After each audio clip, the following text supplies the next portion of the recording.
Hi, I'm Mike Catalano with Real Estate Connections. We do residential property management here in Santa Clara County.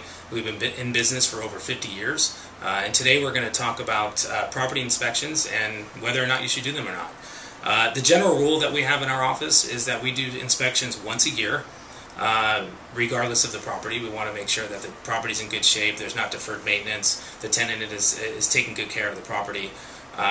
Be prepared though, if you do an inspection, you probably have a pretty high chance that you're going to get a maintenance request that the tenant wouldn't generally call about. Me as a property owner myself, I'm happy to do that. I want my properties to be in good shape. But just be prepared that you're going to have more than likely a little work to do, hopefully just small items.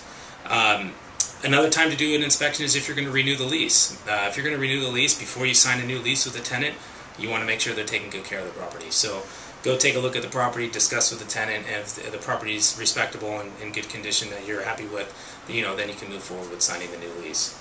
The other reason why we do inspections is if there's a red flag, meaning if the tenant's doing something that we're hearing about either through the tenants, or excuse me, through the neighbors, if it's in a condo association, if the HOA is sending letters about the tenant, if they're not paying rent on time.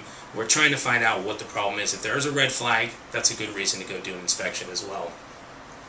The other thing that's important for inspections, maybe if you're not doing them quite often, talk to your maintenance contractors that you work with. If there's a maintenance issue that's going on with the property, train them to go in the property just to take a peek. You're not going to go through their personal items, you're not going to go looking through their drawers, you're just walking through the general idea of what's going on with the property.